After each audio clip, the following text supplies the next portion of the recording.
Bonjour bien-aimés dans le Seigneur, la grâce de Dieu nous est encore renouvelée ce jour pour qu'on se tienne encore ici pour parler de cette thématique de la deuxième partie de ce thème, allume le feu. J'ai foi que vous vous portez bien, merci de toujours garder votre fidélité à cette chaîne de télé, vous êtes richement bénis au nom de Jésus-Christ. Nous relisons notre verset de base qui se trouve dans le livre des Actes des Apôtres, son chapitre 28, à partir du premier verset qui nous dit ceci. Après nous être sauvés, nous reconnûmes que l'île s'appelait Malte. Permettez que je saute un peu juste à cause du temps. Paul ayant ramassé un tas de broussailles et l'ayant mis au feu, une vipère en sortit par l'effet de la chaleur et s'attache à sa main. Quand les barbares vit l'animal suspendu à sa main, il se dit les uns aux autres, assurément cet homme est un meurtrier, puisque la justice n'a pas voulu le laisser vivre.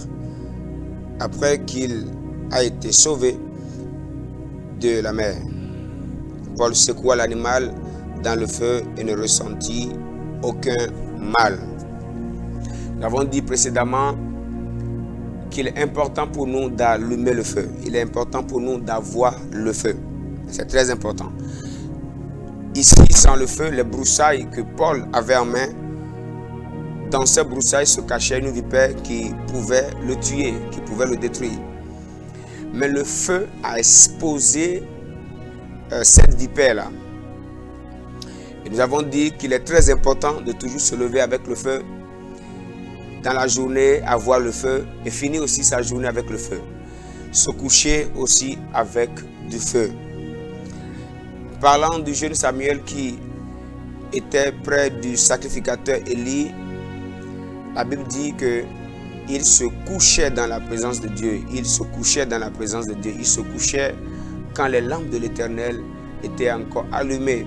Donc il dormait, il se couchait pendant que le feu est encore allumé. Avant d'aller au lit, sois sûr que ton feu est toujours allumé. Parce que tu ne sais pas ce qui peut se passer la nuit. Tu ne sais pas. Et je voudrais attirer notre attention sur une chose très importante. Nous sommes dans un monde très compliqué, dans un monde des méchants.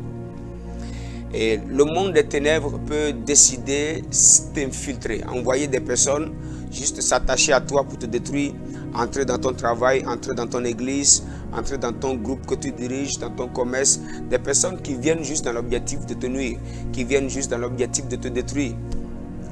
Et tout ce qui te permettra de les déceler et de les exposer, c'est le feu.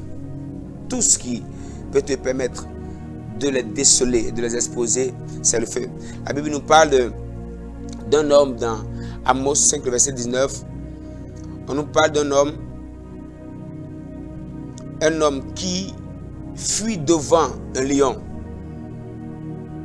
et que rencontre un ours qui gagne sa demeure, appuie sa main sur la muraille et que mord un serpent. Vous voyez un homme ici qui a pu échapper le lion. Il a pu s'échapper face au lion. Lorsque l'ours l'a rencontré, il a pu s'échapper. Vous voyez la grandeur de ces choses-là. Il a pu s'échapper lorsqu'il a rencontré le lion. Lorsqu'il a rencontré l'ours, il a pu s'échapper. Maintenant, lorsqu'il vient à son lieu de repos,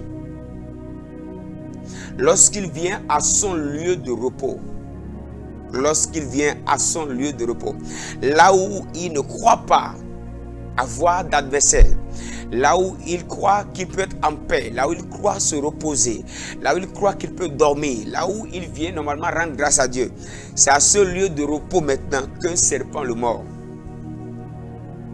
C'est à ce lieu de repos qu'un serpent le mord. Satan ne t'attendra pas là où toi tu l'attends.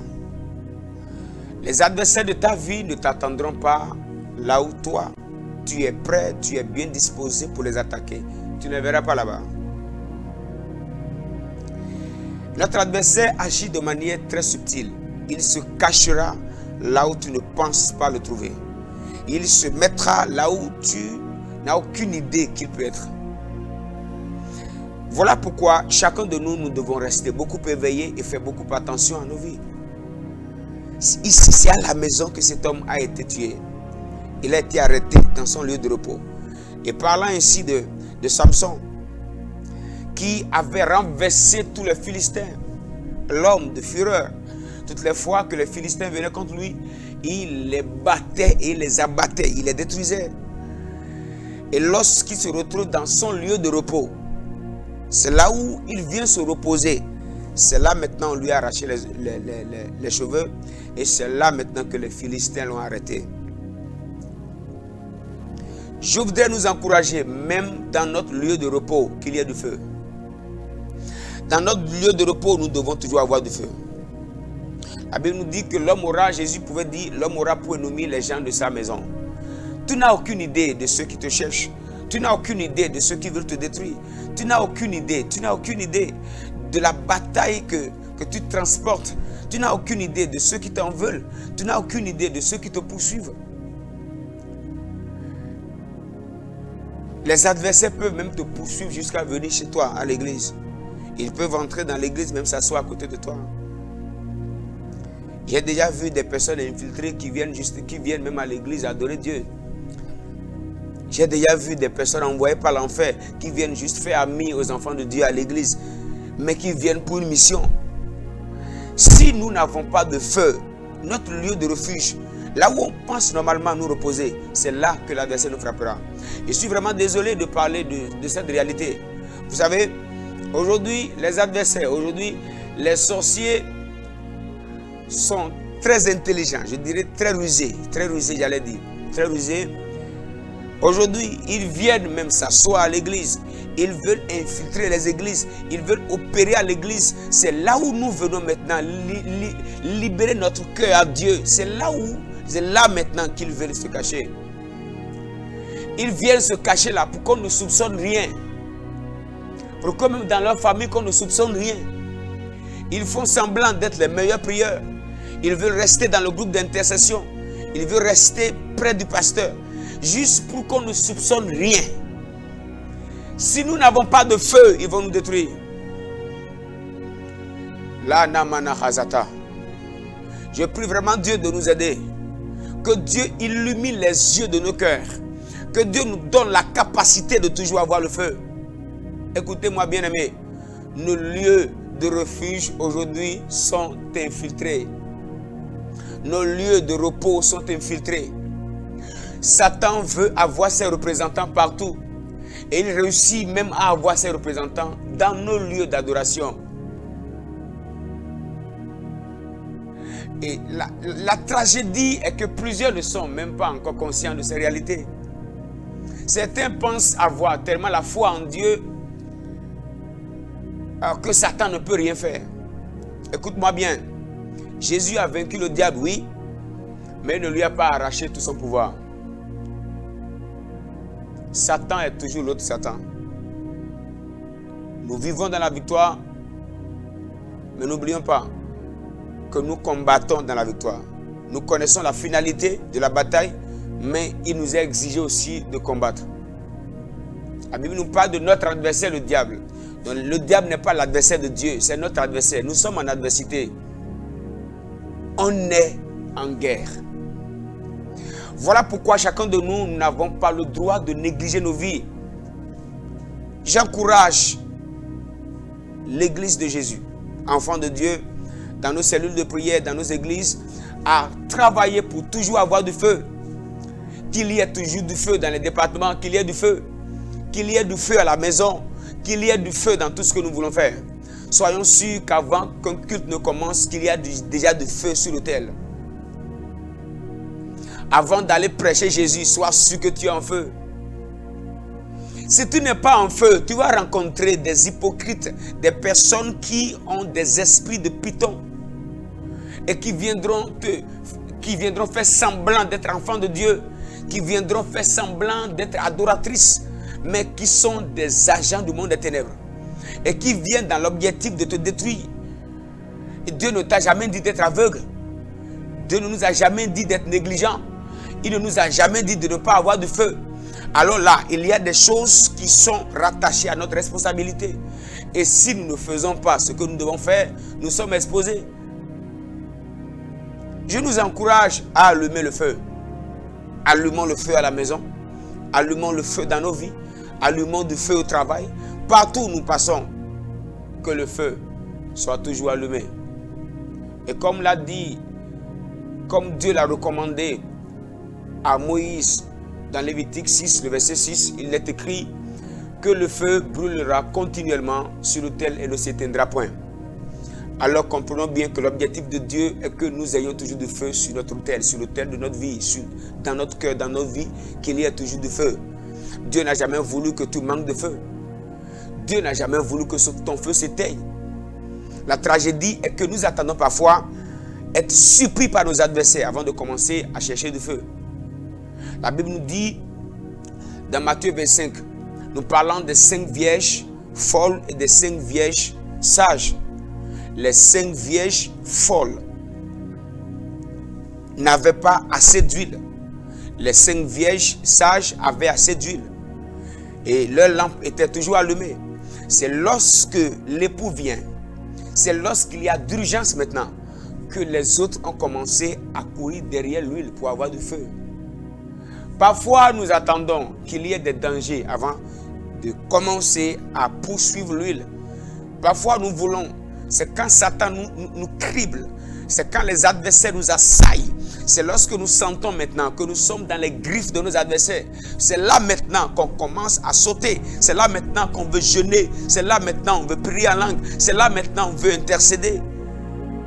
Il faut qu'on soit comme ces 5 femmes sages. Le feu allumé, mais qu'on ait toujours de l'huile en réserve, afin que ce feu ne s'éteigne jamais. Allumons le feu. Allumons le feu. Allumons le feu. Nous ne savons pas. La Bible nous dit que c'est à minuit. C'est au milieu de la nuit que l'époux vient. Bien aimé, c'est au milieu de la nuit qu'il y a une tempête qui peut souffler sur toi. Les adversaires viendront, mais au milieu de la nuit, tes ennemis attendent le milieu de la nuit pour se jeter sur toi. Voilà pourquoi même au milieu de la nuit, tu dois lutter pour toujours avoir du feu. Tu dois avoir du feu. Tu dois avoir du feu. La question que je te pose là où tu es, pendant que tu suis cette émission, as-tu du feu? C'est quand la dernière fois que tu as senti la présence de Dieu? C'est quand la dernière fois que tu as senti du feu? C'est quand la dernière fois que tu as vu du feu? Il est écrit que notre Dieu est un feu dévorant. On ne peut pas s'approcher de notre Dieu qui est un feu dévorant sans avoir du feu. Aussi longtemps que nous nous approchons de Dieu, nous n'allons pas manquer de feu. Chaque matin, à midi, le soir, même dans la nuit profonde, sois sûr qu'il y a du feu sur ton autel. Parce que tu ne sais pas où la vipère s'est cachée. La vipère veut te détruire. Il y a une vipère qui te guette. Il y a une vipère qui veut te tuer. Il y a une vipère qui veut te détruire. Il y a une vipère qui veut t'éteindre. Et tu n'as pas le choix que de garder le feu. Tu n'as pas le droit de les laisser te détruire. La volonté de Dieu n'est pas qu'on te détruise, n'est pas qu'on nous détruise, mais que nous ayons toujours du feu. Que Dieu nous aide afin que chacun de nous, tous les jours, du début de la semaine à la dernière journée ou à la dernière soirée de la semaine, qu'il y ait du feu. Du début du mois jusqu'à la fin du mois, que nous ayons du feu. Du début de l'année jusqu'à la fin de l'année, que nous ayons toujours du feu allumé sur notre autel, selon Lévitique 6, verset 6. Et le feu brûlera continuellement sur l'autel et ne s'éteindra point. Prions le Seigneur. Éternel Dieu, nous te bénissons pour ces riches paroles que tu nous as données. Donne-nous, Seigneur, de toujours avoir du feu. Donne-nous de toujours avoir du feu. Donne-nous de toujours avoir du feu. Donne-nous de toujours avoir du feu. L'ennemi tente toujours nous retirer du feu, nous éloigner du feu. Éteins notre feu, nous étouffer.